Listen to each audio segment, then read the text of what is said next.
Welcome to episode 1 of my podcast. I know some of you might be thinking, what was the other thing you were doing? That is my YouTube channel, and I'm doing YouTube videos, a bit more scripted, maybe some B-roll and stuff like that. But overall, that's more of a YouTube channel.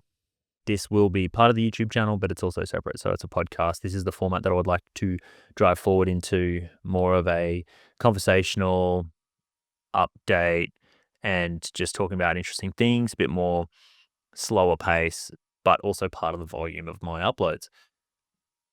And yeah, so I want to talk about some things.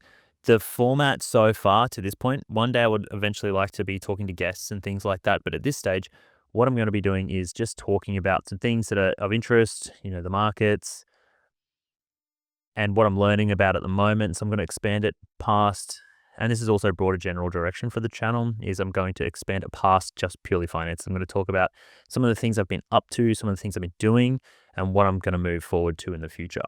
So it's been a interesting start. So I'm 5 months into my YouTube channel, and I'll just give you a quick update on where I am.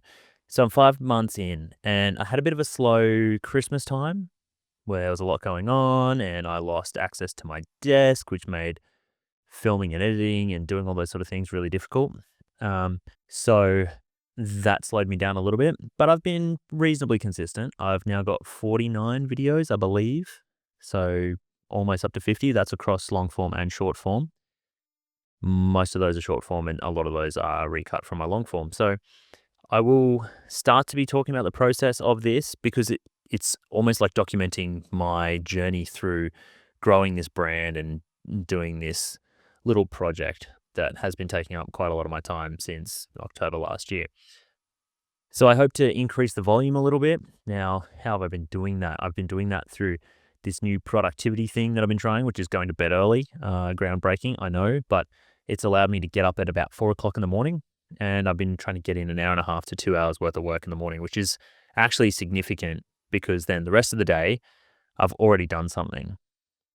And I've already done a significant amount of work, so that if later in the day nothing else happens and I sit there and I'm not kicking myself thinking, oh man, I should be going and doing a bunch of work, it's all right because I've already done a big chunk of effort for the morning. So yeah, that's been good. I'll start to increase that. So you might see a bit more volume of content. You might see across some more socials as well, but we'll see how that goes. I do want to do a challenge where I talk to camera a bit more and I start to really work on my communication skill, because that's a meta skill for one. Even if this isn't the thing that I do and isn't successful and I crash and burn terribly, me sitting here and talking to camera for a longer period of time and learning how to communicate and speak well can only help me. It can only help me. And my writing has improved, I think, because I'm doing a lot more writing, which is good. So today I'll go through we'll talk about current affairs as it pertains to markets. I won't go into everything. Don't want to go too much into war stuff. But I mean, it's definitely on the cards for the future is to talk more about geopolitics. It's something that I'm reasonably good at. I've got some educational background in learning about geopolitics with my master's degree, etc. But I'll talk to it just enough to really get some insights and see where we're heading and what we're doing, noting that I don't really want to be a news podcast. That's not the aim of this. It's to be conversational. It maybe could be used as an update, so you keep up to date with things without having to kind of go and research yourself, which might be useful to you. I don't know. Maybe it's some dinner party topics of conversation that you can use. I don't know, whatever, you're welcome. So first off, I've got a couple of notes here that I've just done some basic thoughts on. But financially, the US and the Australian markets have actually held pretty well in the financial sectors. It's pretty resilient with everything. There was, I think, a 5 to 10% dip, and 5 to 6 days later, we're back to pretty much highs. Now, some people put this down to, well, it's putting it down to easing tensions with the Middle East. There's talk about ceasefires. Price of oil is going back down. So things seem to be not escalating. They seem to be de-escalating, which is obviously good for markets and good for the market sentiment. So people, obviously good for investment, put it that way. However, there is a lot of chat that I've seen that talks about this being not necessarily market resiliency in a good way, but it's almost over optimism in AI. So there was a lot of talk about some portfolios going and almost like pump and dumps where they go completely non-AI related companies and say, you're going to switch to an AI first, or at least announce that you're going to be AI first. We'll give you a bunch of investment, and then as a result, we'll take a bunch of your stock at, let's say, $3 a share or whatever. So they invest. Then once the big announcement's made, it gets the market excited. A bunch of portfolios, first movers jump on these trades. And then once the stock price jumps up, then the initial investor portfolio withdraws, makes a bunch of money. I've seen a lot of that. I haven't verified, obviously, but that could explain where some of this confidence is coming from. And it could just be that people are now a little bit more likely to just buy the dip. I think there's quite a strong narrative now that there wasn't in early 2000s or historically that, hey, stocks just go up. Stocks just go up. Stocks improve. So is that true? Well, historically, yes. Is that due to productivity, or is it due to money printing, or is it both? Look, you can go down theses, and there's a bunch of different theories and theses on these. But at the end of the day, the markets are showing to be pretty resilient. Are we in a bubble territory? I don't know. A lot of people making an argument for that. But at the end of the day, I think if you're investing, you should be investing for the long term, unless you're making quick trades trying to beat the market. That's probably a professional arena and not what I recommend for the bulk of investors. So, interestingly, markets are proving resilient, which is cool. What else we got? Oil prices falling due to potential ceasefires. That's always good, but you never know. There is a little bit of some analysts are, saying that the market is a bit spooked because Trump's now talking about global tariffs and things like that, but we will see on that. The other thing that's kind of happening a lot is a high inflation rate. So inflation's still posting high. It's posting high here. It's posting high in the US. So much so that the Fed doesn't want to reduce rates. Trump's kicking up a stink about that and wants the Fed to reduce rates, so much so that he's threatening the job and all of those sort of things. So, I mean, investors, and it's great for the markets when we have lower rates. So everybody wants lower rates, but the Fed and the RBA are obviously holding firm. The RBA's looking and the markets are pricing in a couple of rate rises by the end of the year, which the thing I find interesting about this is that it seems to be disproportionate because there's a large portion of the population who is either renting, doesn't have a mortgage, or has paid off their home. And there's a lot in that camp. So that means that the interest rates don't slow down the economy as much. Plus, government just needs to stop spending. Spending has been huge. So we'll see what hands down in the budget. We'll see if there's an actual plan to reduce the spending, because that's also inflationary. The more the government spends, the more inflationary it is. So then you can't blame the RBA. But yeah, and this oil prices thing hasn't helped either. That's a huge indicator for inflation, is that that petrol prices have gone up. And it seems like that affects everything as well. So it doesn't look good for interest rates and doesn't look good for inflation.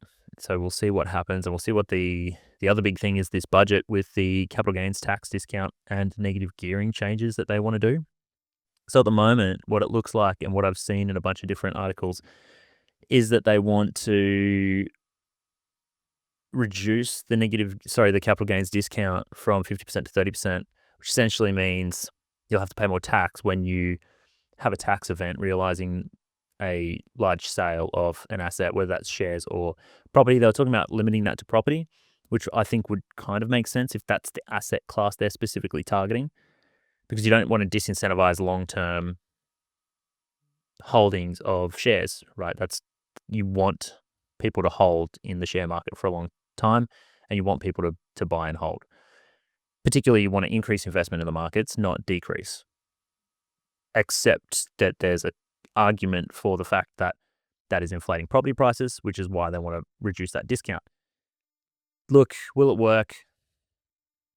There's a lot to be said for it, but a lot to be said against it.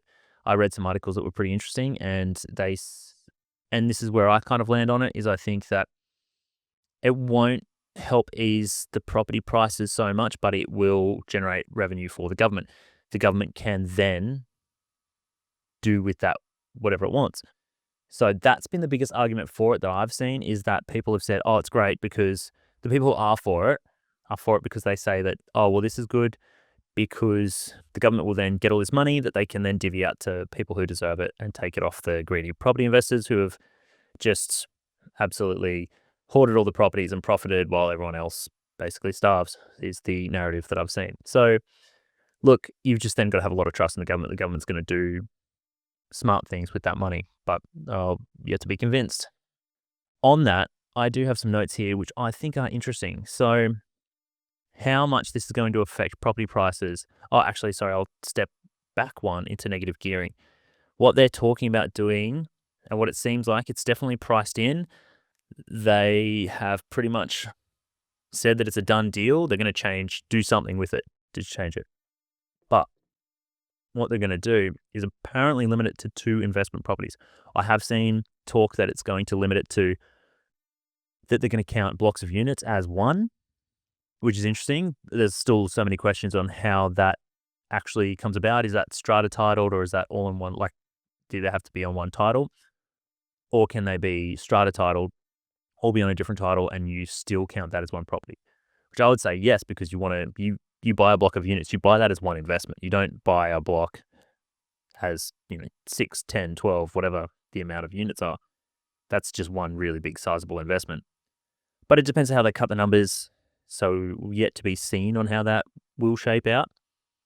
And I'm not sure on any other details as yet, but it will be really interesting to see.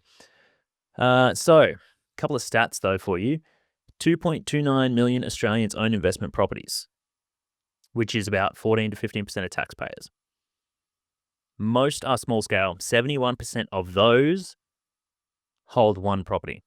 So 71% of the 14 to 15%, or 71% of the 2.29 million, own one investment property. It drops to 19% of that hold 2, and less than 1% own 6 or more. So realistically, you are not getting that many. So 3 properties represents 5%, and 4 properties 2, 5 properties 0.8, and 6 or more is 0.89%. So there's only 19,000 people in Australia that own 6 or more investment properties. So it seems really weird to go after these very, very niche people. Yeah, so you're not targeting a big portion of the population. The argument that I've seen, which I don't know if these stats line up, is that very small percentage own a very large proportion of the investment, which I don't believe it would be that much on a whole aggregate scale. So maybe comparatively, like you've got Eddie Deline, what he's up to 180.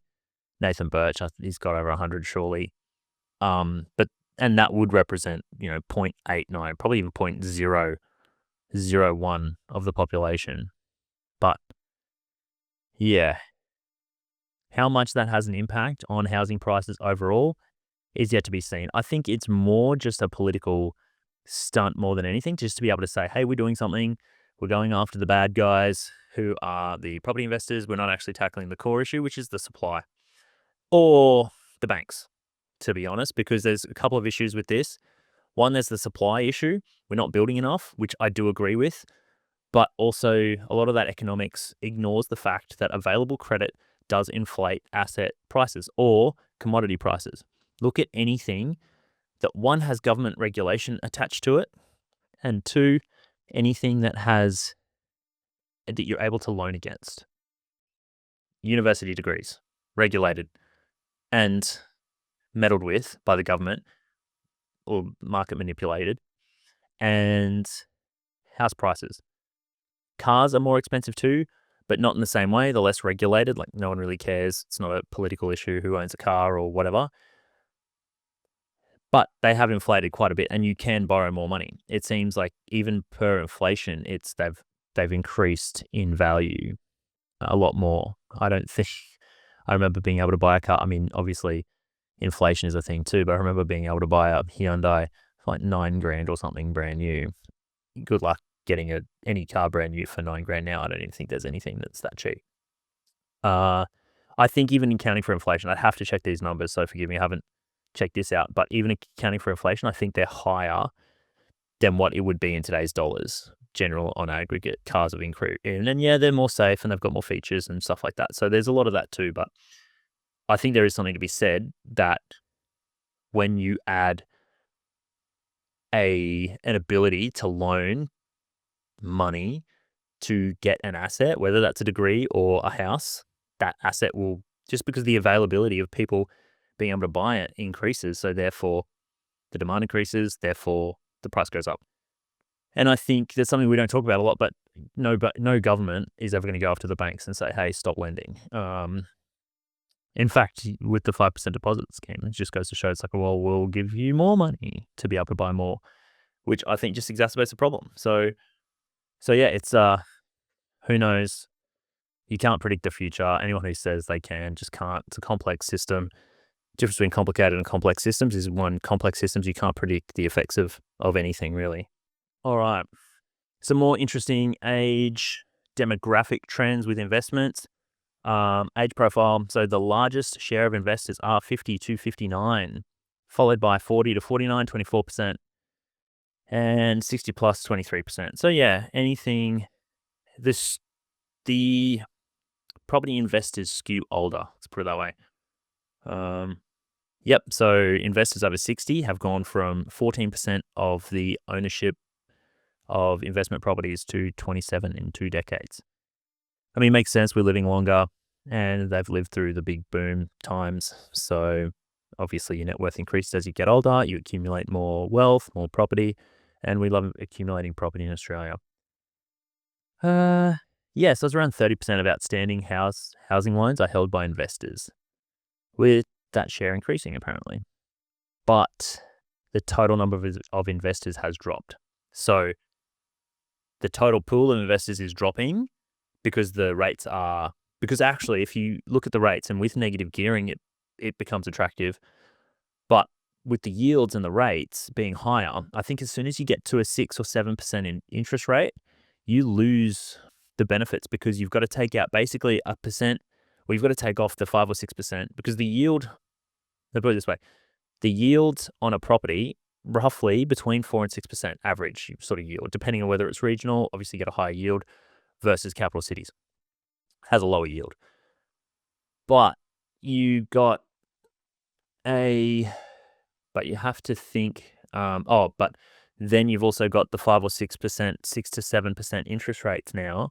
So therefore you're completely deducting that. Then when you take off a percent for maintenance and fees and everything like that, between 1 and 3% for maintenance and strata and rates and all of those things, insurance, you really start to eat into that. So it's actually not a good investment vehicle, which is why things like negative gearing exist, because you want to stimulate the investment in that so the government doesn't have to have social housing, it doesn't have to invest. So now if we take all that away, what are we doing, right? It'll be interesting to see if they're going to skew towards a more, well, everyone buys their own home and nobody rents model. Yeah. It's interesting. There are countries that do that. I'd have to do more research on it to get some more things. So that wraps up my investment. I'll stop talking about investments and money markets and stuff like that now.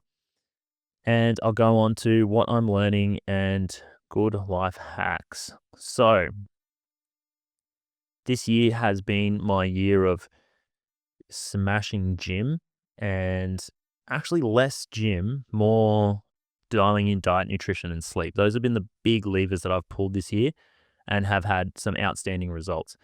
So I've learned that using AI as a PT is highly effective. I actually worry about the future of PTs.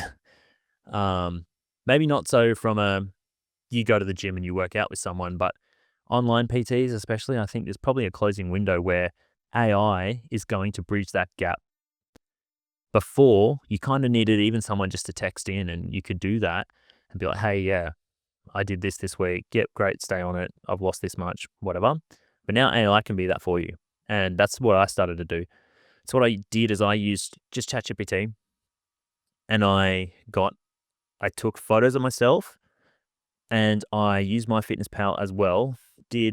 And pretty soon this will all be linked, right? So pretty soon you're not going to need to use one app to put it into the other. It's all just going to merge and get better and better exponentially. But I got all my nutrition data from MyFitnessPal and then put that into ChatGPT. And ChatGPT then said that, hey, you are undercarbohydrated. You need more carbs. And I was like, oh, okay. And I guess I'd got fed the keto like brainworm that carbs are bad and you've got to be, low carb, chicken and broccoli, and that's clean and that's how you stay lean. But, obviously go back to, year 10 HPE, and you've got to have carbs. It's just simple fact. So if you're not having enough carbs, check how many carbs you're having and probably double it. Because I know I did. I increased my carbs by a massive factor, and energy improved, sleep improved, lifts improved, and I started to peel, like shred, even though I was eating way more carbs. Now, maybe I think that I'm quite carb tolerant and my body just absolutely loves carbs. It's happened to me before as well. Another time, when I was gymming quite a lot and I wanted to be a bit leaner, but there was some mass gainer left over. And I was like, oh, well, I'm gonna have the mass gainer. I don't want to waste it. It's good protein. So I had the mass gainer, and with the mass gainer, I started losing weight. It's just because my body then had all the glycogen that it needed for the muscles, and then I just started to absolutely shred. And that happened again this year. So I've lost 4 kilos, dropped to around sub 10, and then I've probably popped back up to around about 10. I've hovered, and I've gained another kilo and probably kilo and a half in the last, since I started. So it dropped to 78. Now I'm back up to 80. And probably in the best shape of my life. So I also use AI as a daily check-in. So I send it pictures and I say, this is what I'm doing, this is how I'm feeling, this is how my sleep's going, or I'm traveling, or I'm going to be away. What should I eat? What can I get? And it kind of helps you through it, coaches you through what you can do. So if you're not using AI as your PT, you're missing out on gains. So use AI as your PT. The other thing I did with AI, which I found fascinating, was I used Claude to generate a spreadsheet. Now, this was impressive. This actually genuinely impressed me. I had a spreadsheet with all of our investment properties on, and I just wanted to do an analysis on what's actually performing, because if you don't do it, it doesn't automatically happen, right? So you've got to then go in and analyze what you have, what's performing, what's not performing, what positions am I in, what should I sell, what should I keep, which is obviously easier when you're managing a portfolio of equities and treasuries, maybe even crypto and stuff like that. But if properties, harder to sell, right? Not liquid.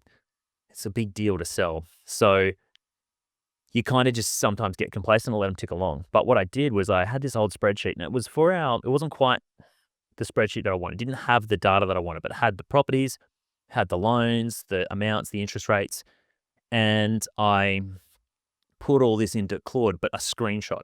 So I couldn't copy the cells out of Excel because the formulas would get all jacked up, and it was like it just posted in little squiggles and hashtags and stuff saying, well, these are formulas out of some other thing. So you're actually not going to get the info, and I can't get the value. And I wasn't good enough at Excel to figure out how to get what literally was just in front of me and a copy and paste. So I took a screenshot. I just did a screen grab, snippy tool, posted that into Claude, said, hey, make me a spreadsheet on this. Took about 3 minutes, and it came up with a spreadsheet that was pretty damn impressive. It had one page was the all of it. Then it was like what was sold. So I've gone through every investment property we've ever owned, and it had held, sold. So it had what I bought it for, what I sold it for, all of this information. Then it was what I currently hold on another page. And then it went through in the end, had insights. And it was, average net worth and then gain on properties and blah, blah, blah. There are a few mistakes in there, just with it saying that the profit was not what the profit was.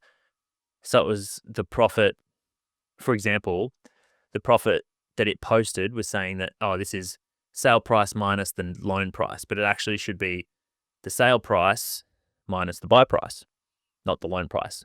And then you have a different column for the cash you got out of that property because you might have had equity in there. So the actual profit is not what cash you pulled out of it when you sold it. The actual profit is, the buy price the sold price minus the buy price. So I just had to fix up a couple of little things like that. And honestly, amazing. So good. From there, I could ask it questions and I could be like, hey, what's my best performing property? I was like, bang, this one. What's my worst performing property? This one, bang. I'm like, that's sick. It's so good. Honestly, you're probably underutilizing AI, as I am. I'm trying to use it as much as possible. I'm even going to start doing some websites and stuff with Claude Code, but crazy, absolutely crazy. I highly recommend that. Let me know in the comments if you want me to do a video on that. I'm thinking I'm going to do a video on that on my main channel, on my YouTube. So that would actually be a good one. Doing a portfolio analysis spreadsheet through Claude. And the other thing I've been doing is a essay, which I'm going to read. So I wrote this, I had some random inspiration, and so I'm trying to follow this inspiration instead of trying to do what I think makes sense, because, logic in your brain will tell you one thing, and sometimes the best thing to do is just follow the muse. So anyway, the essay is titled The Male Biological Clock. Male biological clock. Everyone talks about the women's biological clock, the race against time to produce babies before the dreaded geriatric pregnancy, or worst case, a complete inability to have kids. But no one talks about the male biological clock. Now, this isn't about having kids. No. It's the race against time before you stop doing cool guy shit. Because once you hit a certain age, your ability to take big risks and do genuinely cool shit diminishes greatly. Think about cool guy jobs: fighter pilot, special forces, airline pilot, bomb tech, rockstar, surgeon, entrepreneur, or elite athlete. I also call them rockstar professions. They're the sort of jobs that give you aura, where you walk into a room and people either say, thank God you're here, or holy shit, that guy's here. They're the kind of jobs that are either hard to get into, hard to do, dangerous, or take a very long time to get into. To be a fighter pilot in the US, you need to start your pilot training before your 33rd birthday or get a waiver up to 35. The average age for entering flight school is 23. The window to start is basically your 20s. Miss it and the door closes permanently. US Special Forces entry window is 20 to 36. Navy SEALs, 17 to 28. Army Rangers, 17 to 34. Australian SF has an upper limit of 45, but if you apply past 32, you'll get some pointed questions in your screening board. As an airline pilot, you must retire from commercial airline flying at 65. And pilots who start after 40 will likely never make captain. They will just spend their careers as first officers. To be an elite athlete, start early or don't bother. The NBA peak is 27 to 28. The average NFL player is 27 years old. Speed and power athletes tend to peak by their mid-20s. Endurance athletes can peak into their 40s, but by 30, most professional athletes are either at or past their ceiling. Surgeon. This is where experience compensates for physical skill deterioration, and they often peak in their careers between the ages of 45 and 50. But they often spend their 20s in med school and 30s honing their skills and knowledge. And good luck being a rock star if you don't play in a band for 10 years. Look at Alex Hormozy. If he stayed in his white-collar consulting job, would he be the multi-hundred-millionaire CEO he is today? What would have happened had he waited until he was more established in his career or the time was right? It's hard to sleep on a gym floor to start a business if you have a mortgage, wife, and kids. My point is that you have a limited time to achieve your dreams, and things like the wrong relationship at the wrong time, mortgages, car loans, kids, and holidays can often be the trap that stops you from taking big risks in life. Whether that is starting a business or joining the military to blow shit up, jump out of planes, or fly them. Not saying cool guy shit is for everybody, but if you have that dog in you, that fire in your gut that says you want to do cool shit, you better have a crack before it's too late. And you ease into middle age of mediocrity and regret for the things you didn't attempt. In middle age, you can live a life you love, having achieved something you're proud of. Looking back on the years you did your job to the best of your ability, no one can take those accomplishments away from you. Or the alternative, you're soft and out of shape, unaccomplished, with the bank owning your car, your house, your life. You didn't take a risk, but you risked everything you ever dreamed of for a 100% chance of being mediocre. If you still have time left and you want something big, go do it before it's too late. And if it's too late, find some purpose that gives you energy and go for it anyway. I'd rather die trying than succumb to my fate knowing that I didn't even have a go. So that's my essay I wrote, obviously inspired by the fact that you've got a limited amount of time to achieve certain things as a man. There's always, you can always start a business later in life and be successful. That's not what the point is. The point is that it's certain things that you want to do that are your big dreams, that are the cool things you've always wanted to do since you're a kid. You've only got a limited time. So if you're past that point, sorry, but if you're younger and this reaches you, then maybe that's something to think about. Go for broke while you've still got the chance. So this has been the first episode of my podcast. I'll try and do one every week, and hopefully this turns into something. Who knows? Could be the start of something big, or I could just be sitting here talking to myself. But anyway, that's number one. I haven't got a title for it yet. I'm going to just have a think about it. At this stage, it'll just be the Luke Rogers podcast. There's a lot of benefit because no one knows who I am, so to having an actual name. So just a little open kimono here, look behind the curtain. Yeah, I'm looking to maybe have a name, obviously like Alex Hormozzi is the game, or Modern Wisdom, or Diary of a CEO, you know what I mean? Like they're not under their own names. Obviously Sean Ryan show is just Sean Ryan, but it would be good, but I'm just struggling to find a name at the moment. So I'll think about that and then we'll see. I don't think I'm locked into anything. I will just have to come up with something, and otherwise I'll stay default as the Luke Rogers podcast. So this has been episode 1. Thank you for tuning in. Let me know in the comments. I'll try and do one of these essays every week, or at least as the ideas come to me. But I think writing is a good skill and I want to try and maintain on top of that. So thanks for watching. See you next time.